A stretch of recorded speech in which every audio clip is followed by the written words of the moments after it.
Justamente hoy vamos a hablar, hacer un acto sobre todo esto, para preguntarnos nuevamente qué nos pasó a los argentinos, pensando en aquellos increíbles documentos de Mayo, ese Juan José Castelli, que admirable, cuando llega al Alto Perú y publica ese escrito donde se acaba con la esclavitud de los pueblos originarios, a los cuales se habían sometido por los españoles,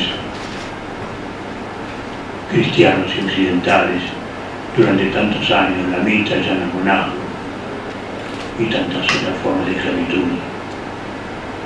Y se le devuelven las tierras y se le reconocen todos los derechos, igual que el ministro Manuel Belgrano al llegar al Paraguay, o ese Mariano Moreno en su tesis de Chuquisaca, cómo reconoce los valores de los pueblos originarios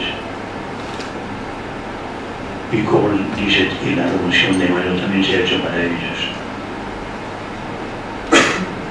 Esos documentos de Mayo increíbles, esa asamblea del año 13, la Argentina termina con la esclavitud, las Provincias Unidas del Río de la Plata, por lo que nos da la libertad de vientre ya en 1813. Estados Unidos recién en 1854 con Lincoln, Brasil recién en 1874. Fíjense qué adelantados eran esos pensadores. Y en 1813 también ese himno nacional que cantamos, del entrono a la noble igualdad. Libertad, libertad, libertad. La igualdad en libertad. Lo cantamos nosotros, pero no pensamos en lo que estamos cantando y la obligación que tenemos si lo cantamos y lo prometemos. Por eso creo yo, haciendo un resumen, que la interpretación histórica siempre hay que hacerlo a través de la ética y no de acuerdo a la época, como se dice, donde se varían los valores éticos que no se quieren. Ya en 1810, en 1813 se elimina la esclavitud, una esclavitud que va a ser impuesta directamente por Roca en 1878. Se puede leer en los avisos de los diarios de la época, lo encuentran ustedes en el Archivo General de la Nación. Hoy entrega de indios. A toda la familia que se lo requiera se le entregará un indio varón como peón, una china en esos términos, una china como sirvienta y un chinito como mandadero. Están las crónicas de la época, como si fuera una cosa absolutamente natural. Y yo tengo inspirado los principios de Mayo. He tenido discusiones con historiadores que me lo interpretan, son cosas de época. No, la ética ya existía. La moral ya existía. Y les vi aquí, traje esto para leerles textualmente la crónica del diario de la época. Es muy breve, pero que lo dice todo. El diario del Nacional, del 31 de enero de 1877 de Buenos Aires. Diario Nacional favorable a Roca. Y dice textualmente: llegan los indios prisioneros con sus familias. La desesperación, el llanto no cesa. Así que los salvajes, los bárbaros, como siempre decía Roca, sabían llorar. Dice: se les quita a las madres indias sus hijos para en su presencia regalarlos, a pesar de los gritos, los alaridos y las súplicas que hincadas y con los brazos al cielo dirigen las mujeres indias. En aquel marco, unos indios varones se tapan la cara, otros miran resignadamente al suelo, pero la madre india aprieta contra el seno al hijo de sus entrañas. Algunos padres entonces se cruzan por delante para defender a su familia de los avances de la civilización. La civilización. Y ya no eran los conquistadores ni los europeos, los argentinos decimos eso. Todo esto está en las pruebas científicamente históricas. Pero el monumento de Buenos Aires más grande de todos, el más céntrico de todos, no es a San Martín, es al general Roca, que lo hemos puesto en un corcel impresionante, cabalgando y mirando hacia la casa de gobierno, a 90 metros de la casa de gobierno, como diciendo, ojo que yo estoy aquí. Lo pusimos en un corcel pese a que Roca nunca anduvo a caballo porque tenía cierta enfermedad. Lo dicen las crónicas de la época. Hizo toda la campaña del desierto en carroza, acompañado de un sacerdote católico.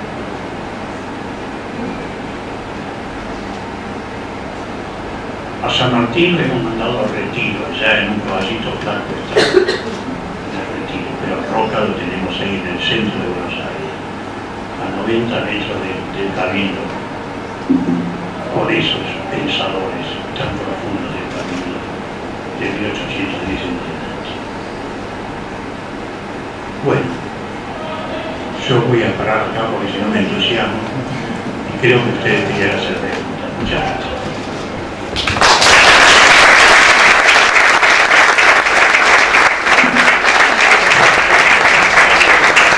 La pregunta que yo le hago a la historia, que tenemos que explicarla, es cómo es posible que desde esos pensamientos de Mayo terminamos en la dictadura de la desaparición de personas. En Europa se la denomina la muerte argentina. ¿Qué hemos hecho de la Argentina? ¿Qué hemos hecho de la igualdad en libertad? La desaparición de niños, la desaparición de personas, el robo de niños a las mujeres parturientas, el arrojar los prisioneros vivos al mar. Azucena Villaflor y las otras dos madres fundadoras fueron arrojadas vivas al río de la Plata en el avión de la Reina de Guerra. ¿Por qué tanta crueldad? Si esas tres pobres mujeres lo único que pedían era dónde estaban sus hijos. No querían otra cosa, querían saber el destino de sus hijos. ¿De dónde aprendimos esa ferocidad? Eso es lo que tenemos que respondernos. Y entonces proponernos de salir a la calle a cualquier otra dictadura militar que nos amenaza. Y también nuestros presidentes elegidos por el pueblo tienen que aprender a defender esa clase de gobierno con la vida y no huir como han hecho todos nuestros presidentes ante los golpes militares. Tenemos el ejemplo del chileno Allende, que prefirió morir antes de dejar de hacer el gobierno. Una pequeña votación, gracias.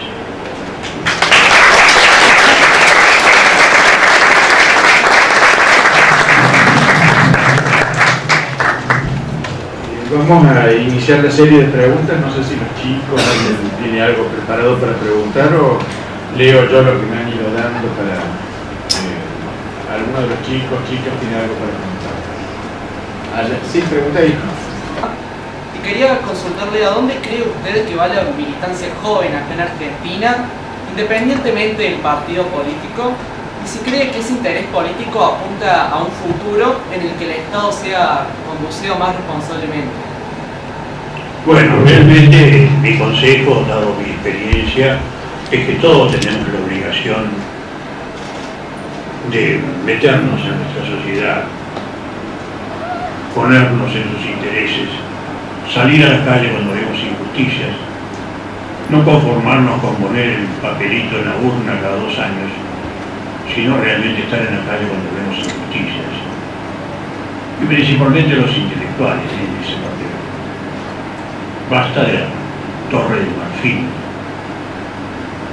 Ese es el deber nuestro. Por ejemplo, actualmente tenemos un gobierno que ha realizado cosas muy positivas con respecto a los derechos humanos, con respecto a los criminales. Por primera vez en la historia argentina dictadores están en la cárcel. Antes todos los dictadores murieron en la cama cobrando su sueldo de generales. Mismo el primer dictador Uriburu, que metió al gobierno de Irigoyen, ese dictador Uriburu tiene un monumento impresionante a la entrada de la ciudad de Balcarce. Y nadie en todos los gobiernos desde que murió ha sido capaz de sacarlo. ¿Cómo es posible tener un monumento a un dictador que volteó al presidente elegido por el pueblo y a un hombre que fusiló obreros? No nos preguntamos, miramos para otro lado. Cuando yo le solicité en una carta al intendente señor Macri de Buenos Aires que sacara ese monumento de genocida Roca,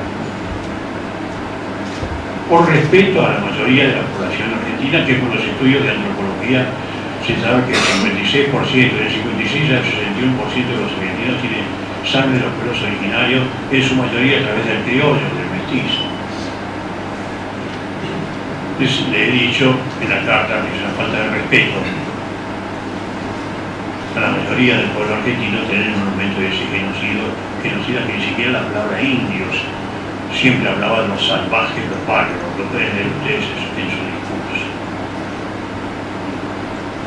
Y poner, en vez del genocida Roca, poner allí a quien lo merece, a la mujer de los pueblos originarios, en cuyo cuerpo se originó el criollo, que fue el soldado de nuestra independencia. ¿Y cómo sufrió esa mujer? Después de la campaña del desierto, cuando le quitaron a sus hijos y tuvo que ir a servir de sirvienta. Tenemos que hacer eso. Y después también, junto a ella, mirándose, el monumento a la mujer africana, que fue traída como esclava. Y cómo sufrió también, hasta 1803. Y por supuesto también a la mujer inmigrante que vino de Europa, y también esa primera generación, cómo sufrió. Hay que leer